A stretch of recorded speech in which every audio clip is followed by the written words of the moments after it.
Hey everybody, Dr. Howard Cohn here with the BioStacking Summit. So excited to be with you all today. And my good friend, Dr. Kelly Miller from today from Tampa Bay, Florida, and as well, sometimes Kansas City, Missouri as well. Saving your brain is nothing more important than that. I think for a little while we've seen more and more how important it is, and nothing functions if your brain doesn't function.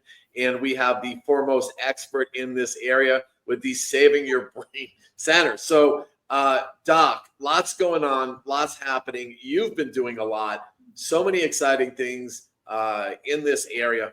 So, brain training, this is something different for the public to know that they can do. Traditionally, people end up going to a doctor, they forget something, start losing their keys, and now they're doing all these different things. They end up in pharmaceuticals, and they're told this is the way it is. But with you and in your places, from times where little kids who have been injured or little kids that have had challenges, all the way to seniors that thought it was the path for them, and now they're turning things around where they thought it couldn't, based on your programs, the things you've learned from our other good friend, Dr. Malillo, and how you have evolved them in these different programs. So let's start just talking about, first of all, welcome to the BioStacking Summit again, and we appreciate your support. Talk to us about brain training, because if we don't do it, we don't get to it like yesterday, it becomes the number one thing in everyone's life, as you know. Right. So everybody, one of their New Year's resolutions is usually, I'm going to go work out. So we've all been to the gym. So, they have all these machines for our chest and our arms and our legs and our back and our cardiovascular. But where's the brain training gym? Okay, well, that's what we have. We have a brain training, and we actually have a little video that we kind of pan around and we show each station. But what we do, which differs than like Dale Bredesen, for example, the end of Alzheimer's, okay, that's a functional medicine approach, and we actually do that. I mean, we need to find out if you got poisons in your brain, if you got heavy metals, or if you got mold, or you got whatever, we can do that. However, what's even more important is specifically what is not working in your brain. So what we do is we do an evaluation from the bottom up, and we look at strengths and weaknesses. And what we find is that variably, whatever someone who has a psychological or mental health or neurodevelopmental diagnosis, they have a brain imbalance. They usually have a weakness in their brain stem, primitive reflexes, but they have an imbalance between the left and right hemispheres. And that's true for 2-year-olds. I've got a 2-year-old little cerebral palsy little boy, and he came crawling on his elbows, couldn't use his legs. His dad just showed me a little video of him on a tricycle, and he's pumping those legs. And that's just, all they're doing is doing core strength and primitive reflexes, something we taught them, in one visit. So, but the brain training can be for really anybody, any kind of diagnosis. We see a lot of anxiety, we see a lot of depression, we see a lot of chronic insomnia.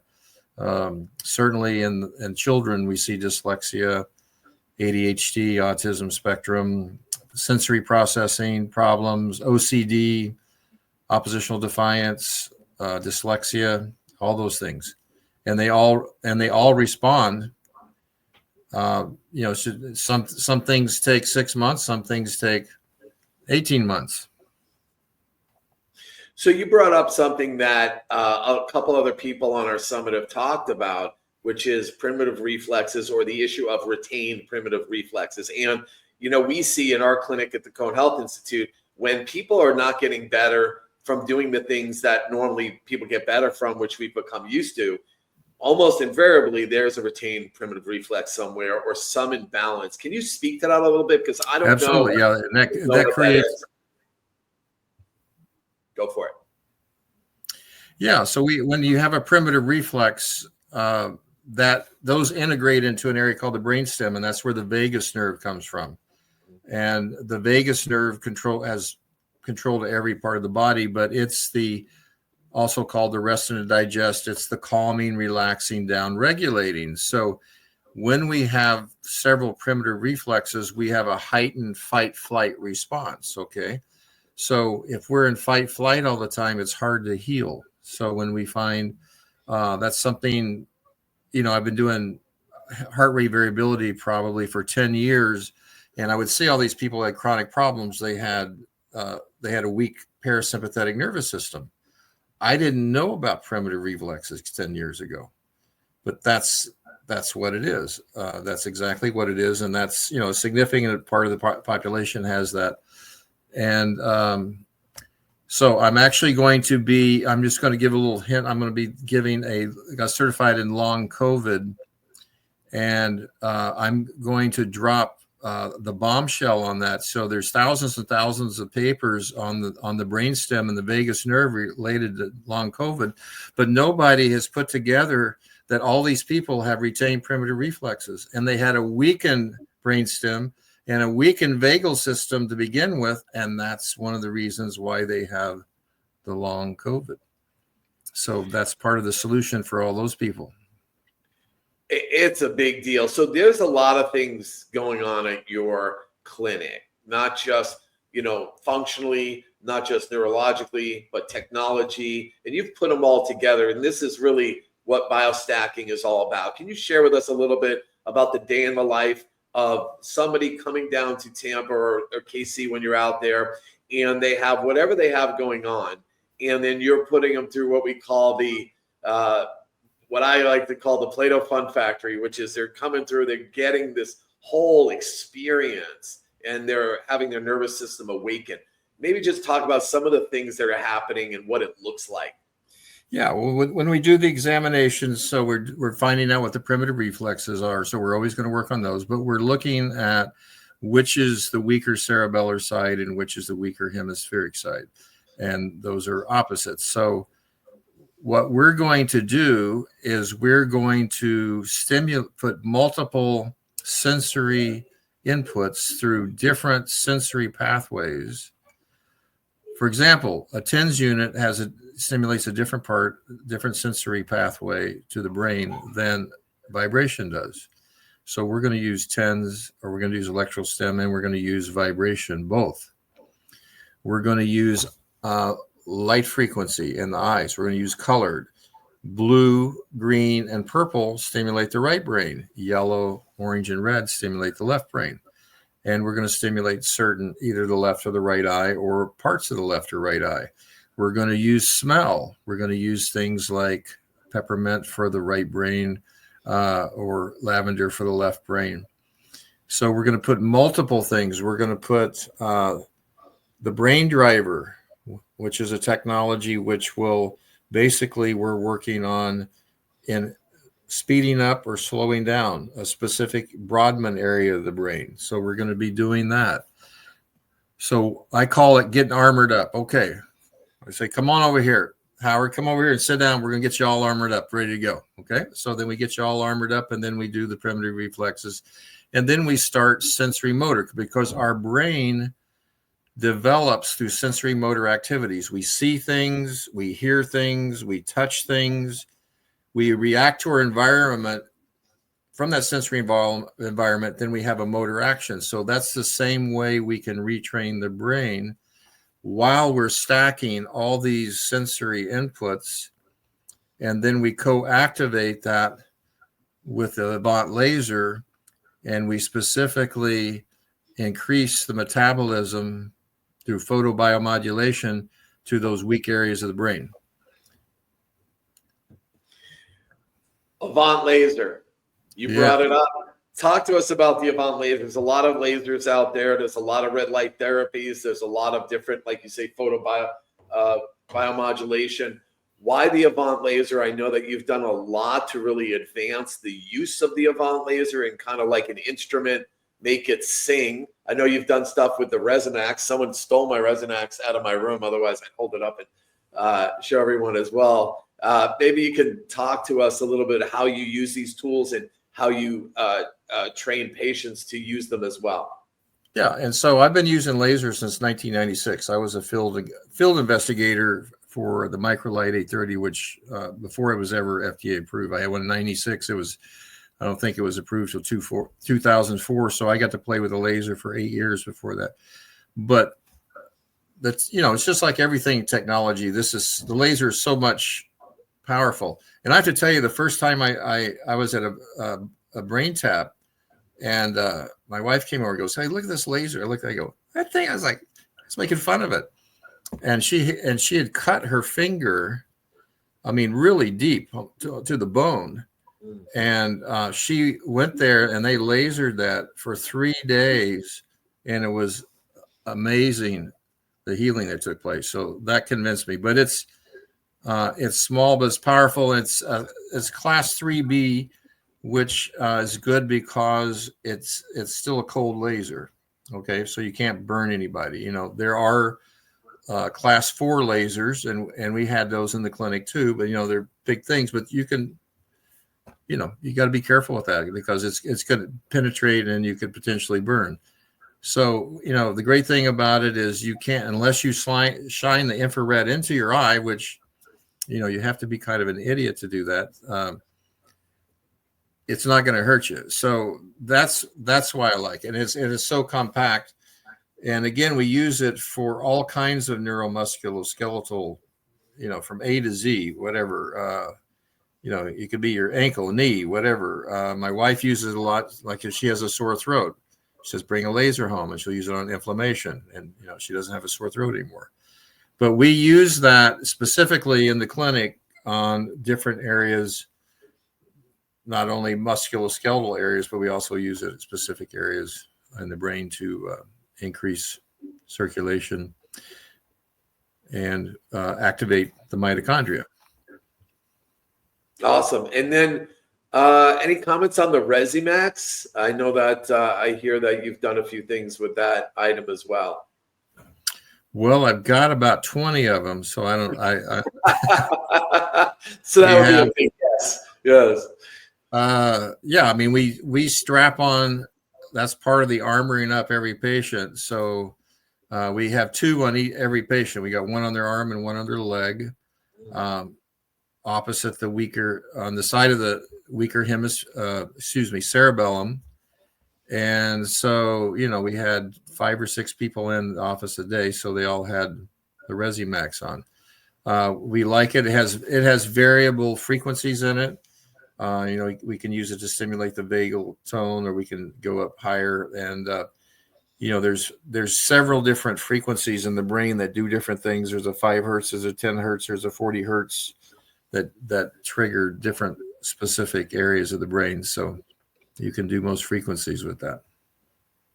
It's amazing. So many tools. So I know the thing that motivated me the most, and really the reason we started this summit, is all the stories that you hear and see. And as we know, there's no better feeling you'll ever have than someone else's life made better because we are blessed enough to have an influence on it. I know there are literally hundreds, if not thousands, of stories that come out of the Saving Your Brain centers that are tear-jerking, where I'm sure if we go through a lot of tissues. What are couple that might come to mind? Because people watching this are like, well, I live in Chicago and I know people are flying to Florida and to KC, but what's really happening there? I mean, a lot of times we end up expecting these miracles, but can you share some of them? Because it really is miraculous what's going on at your place. Yeah. So I'll just explain, when people live here close, they usually come in a couple times a week, and depending on when I initially see them, I go, okay, this is an 8-month project. This is at least a year project. But I usually break it up into 2 months sections, and then we measure and get improvement every time.